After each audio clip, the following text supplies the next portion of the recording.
C'est presque de l'info, c'est la revue de presque de Nicolas Canteloup. Tout de suite, Mathieu Béliard. Et oui, bonjour. Pardon, je vais avoir par le jingle. Bonjour, bienvenue sur Europe 1. C'est Mathieu Béliard. Un nouveau Mathieu Béliard, car oui, j'ai eu un moment de lâchage. Vous l'avez peut-être entendu à 7h30, je me suis senti plus libre, plus sexy. J'ai présenté sans écharpe une matinale. Oui, pendant une demi-heure. J'ai eu une sorte de matinale full Monty, chemise ouverte. Regardez, on dirait José Garcia dans La Vérité si je mens. Car il fait chaud, oui. Ce matin, Laurent Cabrol nous l'a confirmé. Oui, tout à fait, mon cher Mathieu. C'est normal, c'est comment vous expliquer, c'est le phénomène de la pompe à bicyclette. Quand le matin, chers auditeurs, vous êtes nombreux à pomper pour gonfler vos roues de bicyclette en écoutant Maurice Chevalier, eh bien... Non, attendez, je suis peut-être... oui, attendez, non, je vais vous expliquer autrement les variations. Alors vous faites du smurf, vous vous souvenez cette danse avec le bras droit? Non, alors attendez, je vais vous expliquer autrement. Vous tracez une diagonale Bordeaux-Lyon. Oui, merci Laurent. On ne sait pas ce qu'il a ce matin, il se prend pour Michel Chevalet ou Jamie Gourmand, on ne sait pas trop.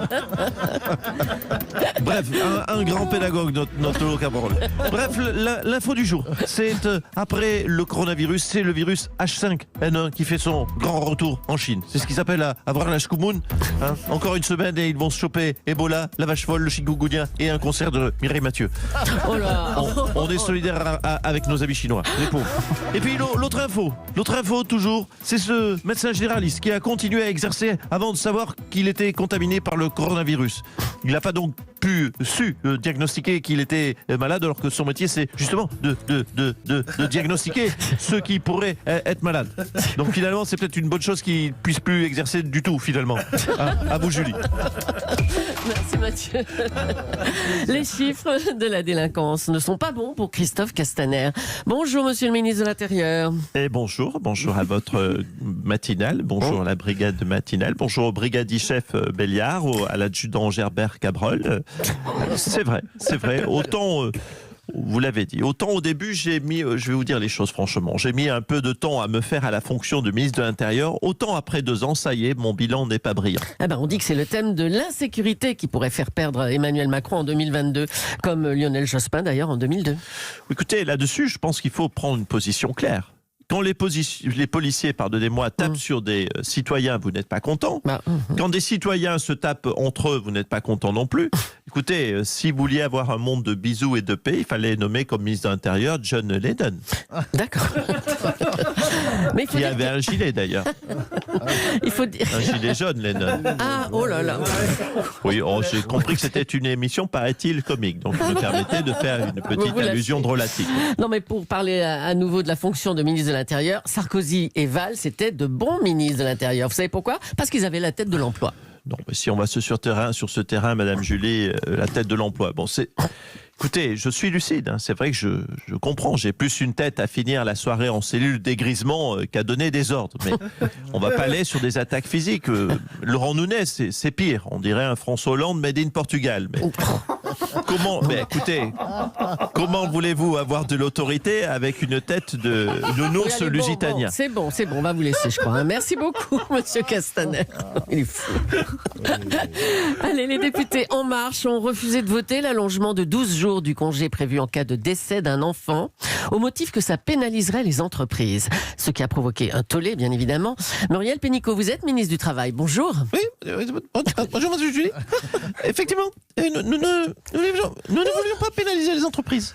On ne peut pas pénaliser les entreprises parce que, vous savez, la perte d'un enfant, c'est terrible.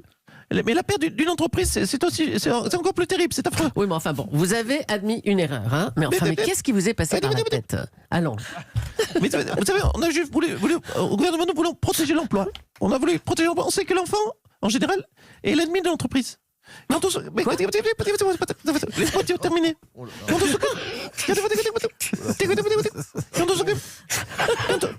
C'est moi qui ai écrit les dialogues de la soupe au chou.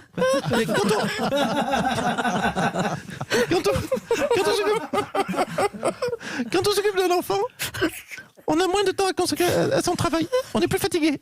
En plus, l'enfant, malheureusement, n'a pas le droit de travailler dans l'entreprise. Mais effectivement, une fois qu'il n'est plus là, c'est différent. comme tout changement, il faut. Écoutez, je crois qu'il y a il faut une période d'adaptation. Ce qu'on n'a pas su voir, ce qu'on n'a pas su voir, il faut s'adapter. On s'est trompé. Non mais. Non mais c'est pas vrai. Mon Dieu, mec. Excusez-la. Je crois que j'ai créé des monstres. Eh bien, bonjour, monsieur Oui, Macron. bonsoir à toutes et à tous, à chacun, à chacune, à chapi, à chapeau. Écoutez, j'ai enfanté des monstres. On dirait, oui. Mais qu'ai-je fait? Mais quand j'ai mis tout sur la Startup Nation, je ne pensais pas que ça dégénérerait à ce point. Et pourtant. Hein, vous voyez. Mais non, mais Muriel, tu te rends compte de ton cynisme? Non, mais regarde-moi dans les yeux, ne baisse pas la tête. Tu te rends compte que ce cynisme va nous coûter 5% municipal à force de.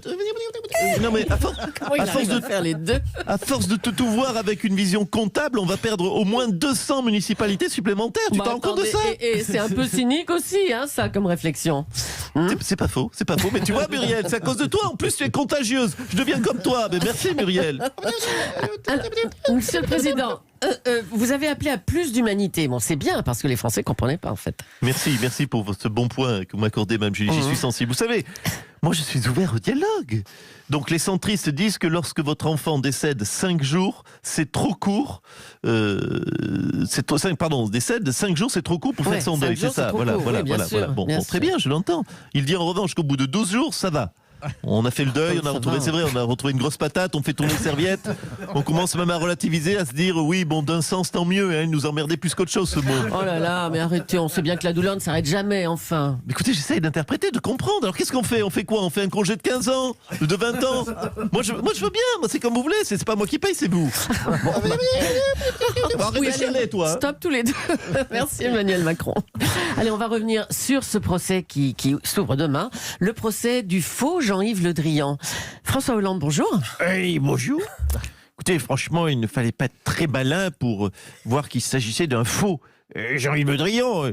Ça fait 3 ans qu'il est soi-disant ministre des Affaires étrangères d'Emmanuel Macron. Et cet homme ne parle pas, on ne le voit pas, il n'existe pas. C'est un ministre transparent, c'est un fantôme. Mais non, mais c'est pas le ministre d'Emmanuel Macron qui est en cause.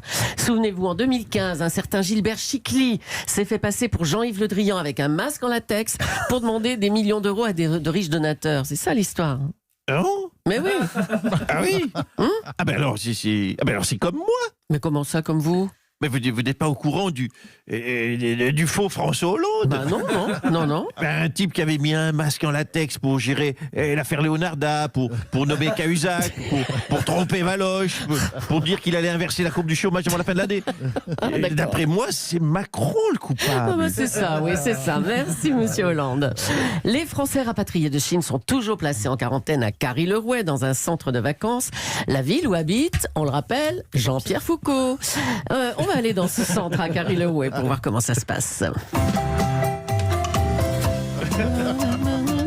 Bienvenue à Carry-le-Rouet. Il y a des malades. En quarantaine. On va trouver filer des cachets, dada. Et dans 15 jours, vous dégagez, dada. Ah, Jean-Pierre Foucault, bonjour. Alors, Bonjour. qu'est-ce que vous faites, là? Eh bien, écoutez, Jadim l'a compris, le camp de Carry-le-Rouet, ma chère Julie. Et oui, la municipalité, chère Omblin, cher Mathieu, cher Laurent, m'a demandé de donner un coup de main à l'organisation du camp de vacances vacanciel pour que les personnes mises en quarantaine gardent le moral. Alors, on a fait donc des activités.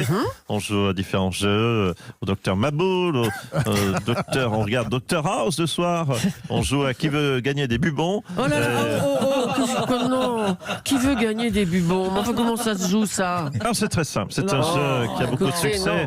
On pose des questions aux gens pour savoir s'ils ont ramené une maladie de Chine. Le gagnant gagne un perçage de bubon par 2 médecins militaires qualifiés, compétents et diplômés. Allez, c'est bon. On vous souhaite bon courage, Jean-Pierre. Merci. Allez, la dada. À Paris, les municipales se poursuivent. Benjamin Griveaux a fait une nouvelle proposition choc après son idée de déménager la gare de l'Est pour faire un parc à la place. Le candidat En Marche veut que la mairie verse 100 000 euros d'apport aux ménages qui souhaitent acheter dans la capitale. On va appeler sa permanence, la permanence de Benjamin Griveaux.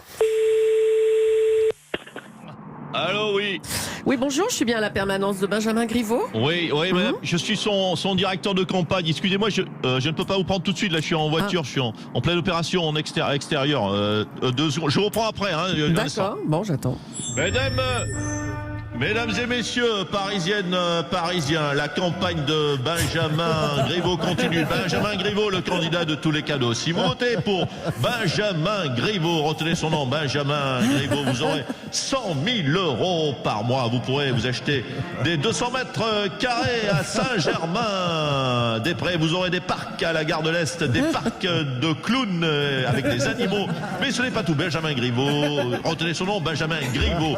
GRIVE, putain, Christian, c'est écrit comment, Griveaux GRIVO offre également à chaque personne qui votera pour lui une Ferrari. Oui, une Ferrari GTI. Ainsi qu'un abonnement de 5 ans à TéléZ dans le voyage aux Seychelles et un selfie avec Rihanna. Alors votez Benjamin Griveaux, le candidat de tous les cadeaux.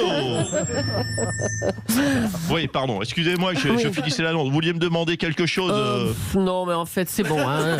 Je crois qu'on a compris tout ce qu'on devait comprendre.